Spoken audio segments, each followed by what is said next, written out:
战关键时刻，我是张道和。现在伊朗战事是越打越久，全世界都不懂。你川普到底想要干嘛？结果这个时候，全世界真的有一个人懂他，这个人就是股神巴菲特。为什么说巴菲特？我们过去就已经讲，你可以去质疑任何事情，你可以去 challenge 任何事情，但是你就是要相信巴菲特。为什么？因为巴菲特在他退休前，2025他的最后一笔交易。他是持续买进了加码西方石油，他不仅是股票、选择权、期权全都是。当时还有一大堆人笑他，你股神买贵啦，股神失手啦。结果完全现在被打脸了，因为就在美国跟以色列228当天打伊朗的时候，到现在，你知道光2周的时间他赚了多少钱吗？他赚了台币将近600多亿。那为什么大家想问他能赚？因为巴菲特他完全懂川普跟美国想干嘛，他们要搞一个全球能源的庄家。你可以看到一件事情，今天6国已经签了协议，大家要一起去护航，大家一起去开箱荷姆斯海峡，甚至美国也持续的加码。这就是要干嘛？他要把荷姆斯海峡的老板给换人。你也可以看到，为什么今天伊朗的石油可以卖了，俄罗斯的石油可以卖了？到底这个石油卖买都要听我的，包括你的进出也要听我的。如果你今天不照我的规则走，那我就把你的船给打烂，我就永远的去制裁你。这就是为什么巴菲特今天可以赚这么多，因为他完全懂，所以他才这么大胆做这个投资在上面。我们只能说，股神果然就是股神。好，我们先来介绍今天的来宾，第一位财经专家黄世聪，大家好；时事评论员张宇轩，好；资深媒体人姚慧珍，大家好；资深社会记者王瑞德，大家好；资深媒体人吕国珍，大家好；好，最后一位专家林廷辉，大家好。钟哥，股神巴菲特退休了，没想到退休的最后一笔交易，现在回头来看，真的是神哎！我的天哪，你228当天到现在也才1-2周的时间，结果他竟然就靠了买这个所谓的西方石油。赚了台币600多亿，对，没错，上巴菲特的股神果然是股神。他退休之前呢，留了这个西方石油公司给伯克夏公司。就伯克夏因为最近的这个石油涨价，所以导致了它的股价大涨，那赚了20亿美金左右。那为什么巴菲特会看到这件事呢？因为巴菲特老早就知道，未来石油一定是美国说了算。对，那为什么这样说呢？的确啊，你看目前为止的能源专家是谁？当然就是川普啊！川普要它涨就可以，未来了。我跟他讲。经过这个美伊战争之后呢，如果假设美国真的拿到了，包括说像哈尔克岛啦，或是控制了荷姆斯海峡之后，我跟他讲，未来的石油就是我要它上就上，我要它下就下。简单来说，就是美国总统不是川普一个人说了算，全世界的油价都要听川普的。对，为什么这样说？你可以看现在就隐隐是这样子喽。你看他为了要调控，因为油价涨得太高啊，他说：“油价先不要涨。”你看他最近用什么？他最近就说：“啊，那俄罗斯的石油呢？以前制裁对不对？可以卖了，可以卖了。”那另外一个是什么？伊朗的石油，对不对？他也允许大家去买伊朗的石油，对。所以呢，他就是说 ，OK， 我就这样子。那现在委内瑞拉石油呢？我要给谁就给谁。你看，他已经完全控制到石油的这个状况。那尤其是你看，他最近非常不爽嘛，不是骂说，你们这些国家过去一段时间都用我们美国的军费啦，对不对？那叫你帮忙的时候你都不帮忙，对不对？他警告什么北约啦、日本啊，你们都不来护航，就像今天高市去这个美国马上就说啊，我们考虑了，就是我们要加入一个护航的这个行列。你看6个国家表态嘛，包括说德国啦、英国啦、这个法国啦，还有包括说意大利啦，还有这个荷兰啊、日本等等6个国家，不是说我们要加入这个，可能考虑加入护航吗？或者说我们自主一个护航的团队吗？所以现在等一下。大家也看一看，对啊，如果真的美国这样搞下去的话，我们要赶快来加入这个护航荷姆斯海峡。所以这个你看，为什么川普最近呢心情比较好啦？因为他认为说好啦，你们最终还是听我的话。好，那我们先跟他讲，我们刚才讲到老神刚巴菲特，对巴爷爷。好，那巴爷爷来说，我跟他讲了，为什么巴爷爷那么厉害？事实上，人家都知道嘛，巴爷爷跟美国关系就非常好嘛。我跟他讲。为什么这样说？你知道在2008、09年那时候，美国不是爆发金融海啸吗？对，爆发金融海啸的时候，你知道当时美国的财政部长就问巴菲特说：“那我们怎么救？巴菲特你要不要带头去救？”所以巴菲特后来就出来买美国的银行的股票啊，就这样子啊。所以等于是说，巴菲特本来跟美国政府关系好，所以他当然知道美国政府在想什么嘛。所以这很清楚、很显然而见的这个事情，所以他就想。未来美国大概就是会以能源以这个石油为中心。对，为什么这样说呢？你看，川普不是说过一件事吗？川普他不是说他觉得这个所谓欧洲很笨，为什么欧洲很笨？因为欧洲你发展替代能源，对，那你发展替代能源的时候，你就把这个主动权放给谁？放给中国啊。对，中国风力发电那些都生产最多，你就是这样。所以美国要发展石油，所以他老早，你看巴菲特，人家就觉得很奇怪。你看他巴菲特在2019年的时候，他就100亿美元哦，协助西方石油去收购另外一家公司哦，然后就取得了西方石油的优先股还有认购权。对，那优先股是什么意思呢？优先股是说了，我呢，如果真的假设公司破产的时候，我可以优先获得清偿。它的这个清偿顺序是再来就是优先股，再来它是一般的股票，然后它可以每年的固定的这个收利息的一个状况，还有认购权。认购权意思是说我跟你约定，在未来某一个时间点里，我可以用某一个价格去买进你公司的股票。对，就假设你公司好的时候我才要买哦，不好的时候我还不买哦。所以就这样今天巴菲特他不单单只是买股票而已，对，优先股跟认购权他是 all in 下去，对，没错，他是极度看好，是他相信我的判断是不会有错的。对，然后后来等到俄乌战争的时候，他又买了一大堆的这个西方石油的普通股哦。最后的话，他持股比例达到30%，然后市值大概130亿美金左右哈。就后来没想到，你看，因为股价一直在那边上上下下，就最近你看股价又上冲了。为什么股价上冲？因为很简单嘛，因为目前为止来说哈，你这个石油价格往上升，它就往上升嘛。而且你看，他当时持有的西方石油的股票来说，他已经持有2.6亿股哦哈，然后他还有未来几年还可以用每股59.62美金的这个增持它的这个认购权，就未来还可以再继续买了，用这个价格。你看现在的这个所谓的西方石油是59.58，假设它继续往上涨到。我假设涨了100块，我还是可以用59.62元去买，真的太会看，这就赚翻了。对，这就是所谓的认购权，就是这样做嘛。所以这样他就赚了非常多钱。未来假设这个西方石油在往上冲，我跟他讲，西方石油会不会赚？因为什么？因为现在这个川普不是说嘛，委内瑞拉石油我开放给美国大亨，现在他西方石油也要去委内瑞拉开采。对，那西方石油本来就在中东有业务，所以搞不好未来伊朗的业务他也可以接到。所以等于是说，你就知道说，其实上巴菲特的布局呢，事实上老早就看到美国未来能源的发展的方向了。而且我们之前讲到一件事情，而且我们他在2019年买，2022年买，甚至到去年最后一笔交易2025的时候继续加码上去。当初市场跟媒体是怎么样去说他的？他说什么？巴菲特老了啦，巴菲特烂了啦，跟你讲股神失手。看到这标题的时候，我还吓一跳。结果现在看，股神没有老，没有失手。有够夸张，有够强，只是说我们看不懂股神而已啦哈，他都是这样，我们看不穿股神哈。那你看，事实上当初媒体怎么讲？对，那去年5月的时候，股神失手啦，美媒报这个巴菲特重压那个西方石油账上亏损1900亿啊，你看就这样，然后连香港媒体也是这样啊，你看巴郡就是巴菲特的公司，100亿元收购西方石油的石化业务，这个有没有买贵啊？还说你买贵了，对，没错，你看你呆了。当时你看一大堆都是翻车、看走眼这样一个状况。结果现在因为现在的这个价格大涨之后，你看变成是巴菲特卸任前的临别礼物，巴菲特的礼物，送给波克夏最好的礼物，所以反而变成是这样子。我就跟你讲嘛，这就是这样。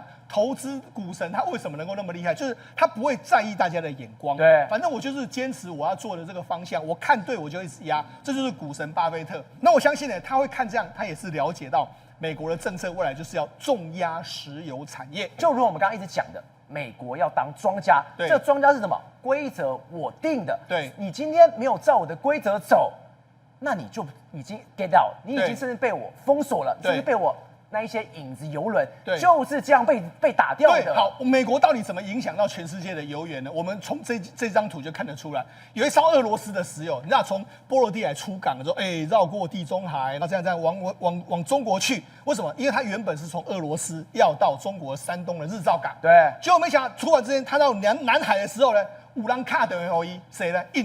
印度公司看了有这个俄罗斯说，不好意思，你现在每桶卖给中国是50块，对不对？我们现在愿意用60块承接，请你转到我们印度来好不好？就你就看到这一艘这么大的俄罗斯乌拉尔原有的这个满的船泰坦号，它就突然之间在南海180度的大回转之后，就来到印度了。对，那中国那边跳脚啊！山东日照港的那些茶壶的这个所谓石化公司说，我的邮轮那波来，不好意思，他已经跑到印度去了。对，那为什么会突然这个样子呢？因为美国不是就说吗？我们开放这个大家可以去买，因为俄罗斯石油过去被制裁，对，所以俄罗斯石油只能够卖到中国去。他现在说，大家都可以买，所以价高者得。那价高者得的时候，印度当然就打电话给普丁啊。那你觉得普丁俄罗斯的石油公司一桶50块跟一桶60块，他卖给谁？我已经因为俄乌战争我赔那么惨了，对啊，我这时候不捞我是傻子了。对啊，他当然就说好啊，我就买啊，就这样，所以他就转了。所以接下来我们可以看到，赵伟，我们看到很多的邮轮呢，可能都会突然转向，一直回转。对，因为什么？因为他说他很清楚啊，他不只是取消俄罗斯，他还取消伊朗的石油啊。他说什么？贝森特说，当我们取消对伊朗石油的制裁，还有俄罗斯石油的制裁，这些石油就可以流向非中国地区嘛。你哪里都能卖，对，就是不能卖中国。对，你要在我的美国规则底下，对，都听我的，可以卖中国，但是中国你就要跟国家竞价。对，你过去一段时间你享有低价优惠就没了嘛。你可能过去我们不是说吗？他过去俄罗斯石油是比外面的石油便宜20块，对，伊朗的石油是便宜20块，你觉得现在有可能吗？不可能，不可能吗？所以它某些程度它也打击了中国的石油产业，让你买的石油的价格往上升。那另外一个方面来舒缓全世界，你印度要有，你就赶紧去买嘛，你韩国要有，你就自己去买嘛，对，这样不是就解决了吗？所以你看。它舒缓油价的方式就是这个方式啊，所以你看它就这样啊。好，所以你看，川普要让油价下来，他就讲，我相信这场战争很快就结束，我掌握了主动权。这个主动权就是石油，就是能源。他那一天一讲之后，你知道石油价格就跌了。对，那他做什么？他就说好了，我们让这个委内瑞拉石油可以出去啊。大家如果你过去要买委内瑞拉都 OK 嘛，对，委内瑞拉石油出口就变成满载嘛。那满载的话，我们不是讲吗？委内瑞拉的股市是世界上全世界第一嘛。对，它预计3月的出口就要恢复到封锁前的水准，每天90万桶啊，就不断的委内瑞拉卖。那我跟你讲，委内瑞拉石油卖出去，谁受惠？美国公司还有我们刚才讲的西方石油也受惠啊。好，另外一个。美国就马上就说：“哎呀，我们允许俄罗斯的石油让你买了，对，卖的时间来说的话，到4月11号为止，就这样。反正你知道海上的这个油轮，他说你价高者就得这样的状况，对。然后后来又解除伊朗啊，伊朗还有1.4亿桶在这个很多地方跑啊，好 OK 啊，都给你解除，反正你就这样。你看，所以今天不管是川普或者是贝森特今天讲话，应该简单来讲，美国的一个一举一动，甚至我们之前讲的能源部长直接一个贴文，是油价就掉下来。这就是美国在当庄家，对，他是掌握着的，他就控制油价嘛。你看，因为油价高，他需要把它打下来，所以你看他讲的这些动作之后，油价就被他打下来。你之前封锁俄罗斯，封锁伊朗，你现在说要降油价，你就给人家开放啊，都听你的。对啊，很简单啊，就这样啊。然后他就这样，因为原本的石油都流到中国啊，他现在把你这个开放了之后，你看他有什么用？他打击这个影子团队啊。影子团队来说，过去可能就卖到伊朗、卖到这个中国什么地方，他就说 OK 啦。然后还开放这个绿灯临时豁免的这个状况之下，大家都可以买啊，都可以买的话，无形之中就分配了油源，不是到中国去，它是到全世界其他地方去。所以你今天没有听我的话，就会像什么影子油轮，对，全部都被打掉。对，你听我的话，大家都能赚钱，都是这样子。对，所以等于是说，美国现在不只是分配石油到哪里去，它还能够控制这个价格嘛，哈。那除了这样之外来说，我们不是就说吗？这个目前为止来说啊，美国参谋联席会议主席的这个坎恩他不是就讲，因为美国现在看起来的话，似乎要对这个伊朗的这个南部的海岸进行一个大扫荡。他就说了，我们已经出动了 A-10 的攻击机，还有阿帕奇的攻击直升机。那为什么要扫荡呢？第一个，当然未来可能要护航，对。然后另外他们就出动了这个 GBU-72的这个端地弹，那边轰来轰去嘛，就是这样子。好，那要为什么呢？因为他现在准备要为夺岛做准备嘛。包括说，你看他现在不是迪里波里号已经要来了吗？对。他的这个远征军部队搞不好要夺什么？我们的克什姆岛在这边，对。另外一个岛是哈尔克岛，对。搞不好这2个岛夺下来。你看贝森特说什么？哈尔克岛会不会变成我们美国的资产呢？我们拭目以待。还在卖关子。对啊，所以意思啊，我要夺下哈格岛，哈格岛就变成是 One Big Go。我跟你讲，控制哈格岛之后呢，就控制了伊朗的石油。那伊朗石油控制我又控制了全世界的这个石油啦，就这样好。那如果控制了这个荷姆斯海峡，那我就可以控制石油往哪里去啊，对不对？所以你看，像现在看起来的话，美国似乎是真的要决心要打击这个东西咯。那你知道？日本啊，或者这些国家，英国这些国家看到这样，你觉得他是傻子吗？他想说，不行啊，老美真的硬干。我跟他讲一个状况，假设美国自己开通了这个状况的时候，你觉得他会对其他的盟友会怎么样？谁理你呀？对呀，我之前叫你来帮忙，你都不帮忙。他要给你收高费，对，你这个张兆和，你的船要过一艘500万美金，护航费可贵。对，他就这样啊。所以为什么？我就跟他讲，这些国家也是看得非常清楚，看起来老美要干了，那怎么办？好，你看日本啊、荷兰啊、意大利啦、德国啊、英国啦，然后还有法国啊、英国，马上就说 OK。我们现在要护航，就发了一个联合声明说，我们谴责伊朗，那谴责你这个控制荷姆兹海峡，我们未来也考虑要做某些动作来弄这个说伊朗来弄这个荷姆兹海峡。所以我跟你讲嘛，你看川普玩了这样一套之后，你看玩到目前为止，我们几乎可以确定，美国无论如何在这场战争之后，绝对都是最大的赢家。国珍哥，我们刚刚提到美国要当能源专家，那个是一步一步来的。你看到今天贝森特讲话太有趣了，他说，针对于伊朗为什么石油可以卖，他说本质上我们将利用这些伊朗石油来对付伊朗。大家听到这里，他想说，这不就是我们常讲的听君一席话，如听一席话吗？但你说没有，哪是这样子？这句话是有玄机的，这句话就是美国当能源庄家的这其中一个拼图之一。因为斩断了金流，就可以斩断人民币对于恐怖主义的资助，所以他讲了10到14天，这是有玄机的，因为他正在斩断控制石油，斩断人民币中国对于伊朗的支持，所以他讲的真正意思是这样。所以贝森特讲的这句话就是我用伊朗的石油来对付伊朗，意思就是伊朗这些石油本来卖掉之后会变成人民币，又会来支持他的战争嘛，透过不管铁路或者是运输武器过来，无人机过来。那怎么办？用什么办法？釜底抽薪，就是10到14天。这个是有数字的哦。他在3月19号接受福斯讲的时候，10到14天是全球需求量来估算，所以他讲出来是1.4亿桶。这是个天文数字哦。一艘超级邮轮大概是200万桶，等于有70艘的超级邮轮被他控制，或者是在海上。可能藏在某个地方，以致邮轮被他控制住了，刚好可以稳住全球10到14天。而且他讲10到14天非常会有意思，为什么到14天就可以把价格给压低？现在大家觉得奇怪，难道14天后战事就结束了吗？从我一开始讲就是打4个礼拜啊，你还记得这个数字吗？所以等于未来2个礼拜，他就用伊朗的石油去控制世界的，也就要把它压下来。所以贝森特是告诉你。伊朗的石油已经被纳入美国的规则，甚至金流已经断掉了，这笔钱可能还会被美国所用。而且更残酷的是，鱿鱼游戏正在进行。什么叫鱿鱼游戏正在进行？你们不是有邪恶轴心的盟友吗？所以美国在3月4号的时候讲30天断油，30天断油。为什么印度要杀红眼，叫水质泰坦号急从南海这样急转弯回去？30天代表意思，你30天大家都抢不到石油，对不对？那印度在想。我30天4月4号就到期了，我俄罗斯的石油还在波罗的海，等它装好运到印度，没户，你知道吗？来不及，他只能干什么事情？把中国的原油抢过来，不然30天内怎么运到印度？所以这些船全部怎样？本来都装好油了，乌拉尔油田的油全部急转弯到印度，这样才可以在30天内赶到啊。对，不然怎么可能从俄罗斯从波罗的海这样一路下来都来不及？等于你必须要抢了什么？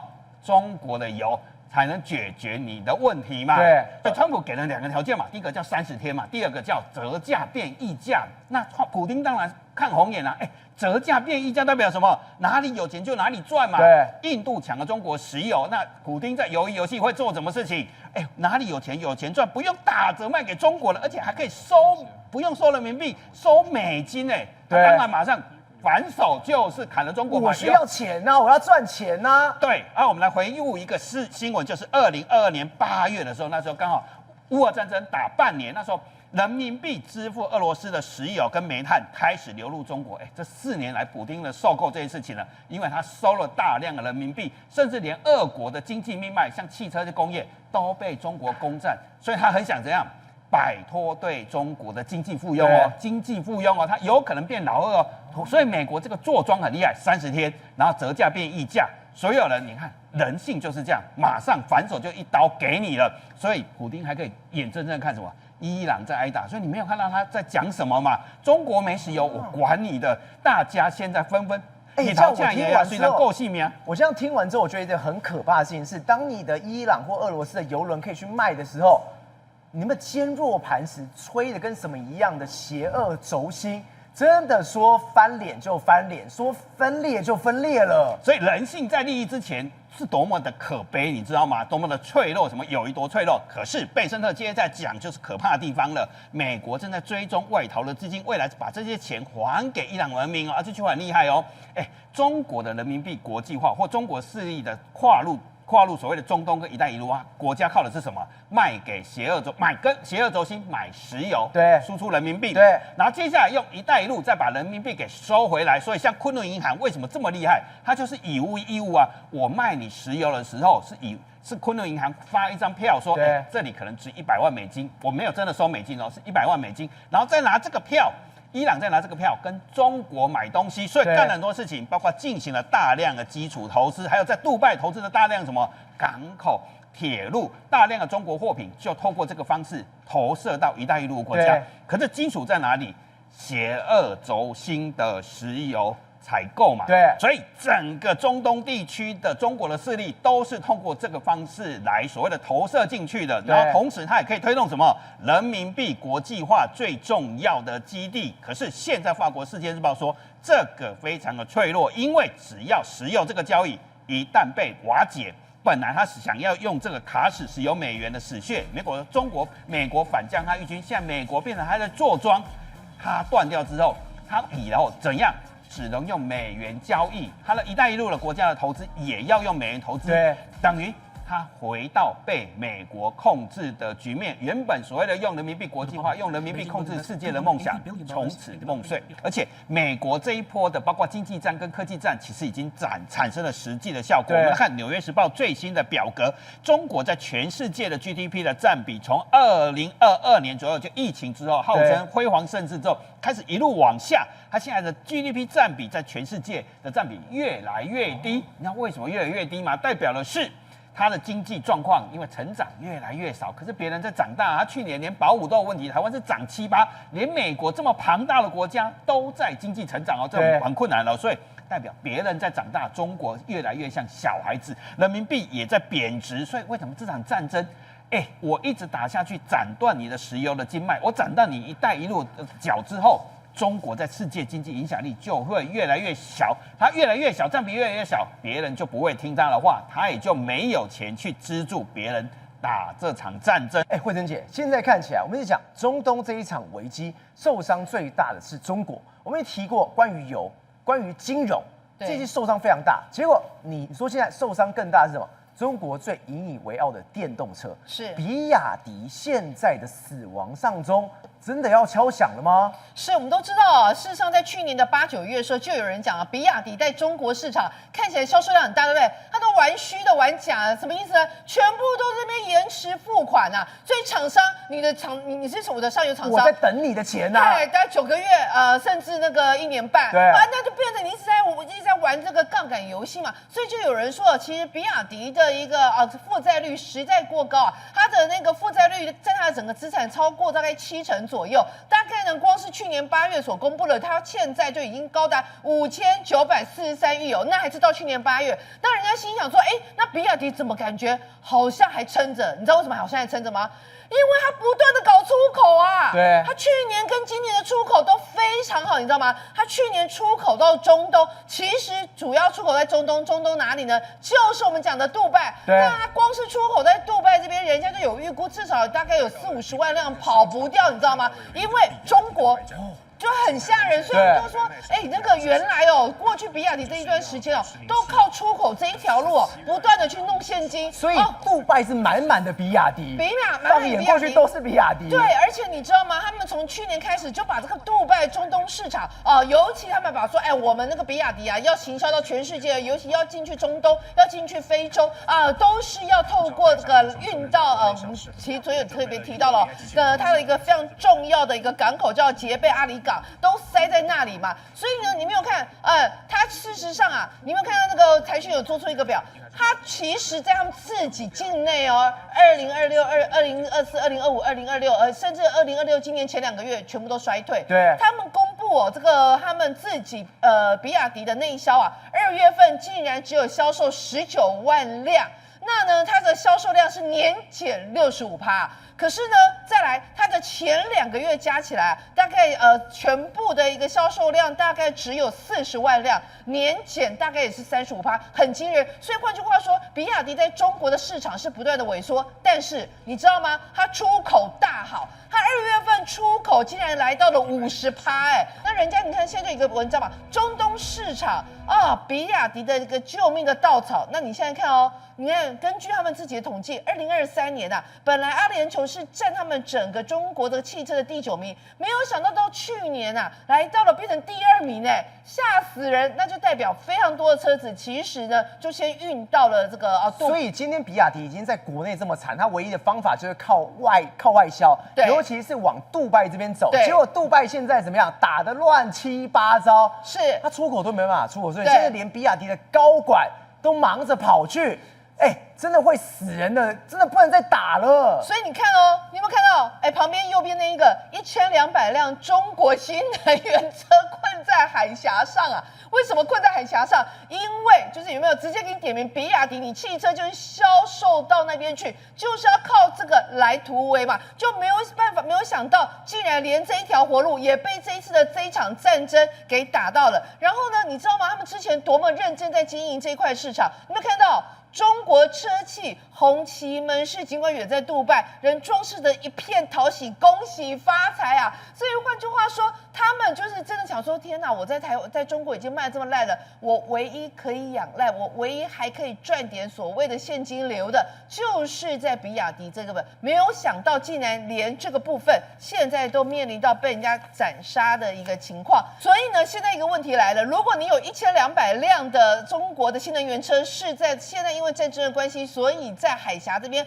荡来荡去。那有人说没关系啊，那你和姆兹海峡那边不方便走的话，你就往南方的方向再走嘛。可能甚至来到了好望角来这边经过。可是你不要忘记，你光是往那个好望角这边走的话，它的整个航程要多加10到15天，这无疑对比亚迪来讲，我都在 camp 很近吗？结果你还给我航程绕那么远，所以我所支付的成本是不是就势必要更高？那在这种情况之下，比亚迪我就没钱没现金啊！所以呢，现在为什么人家说现在比亚迪它面临到的是双杀？什么叫双杀？中国市场已经持续萎缩，而且前2个月看起来内销市场萎缩了大概60%以上，唯一出口这个部分的活命这一条生命线，现在也因为这场战争而剪掉了。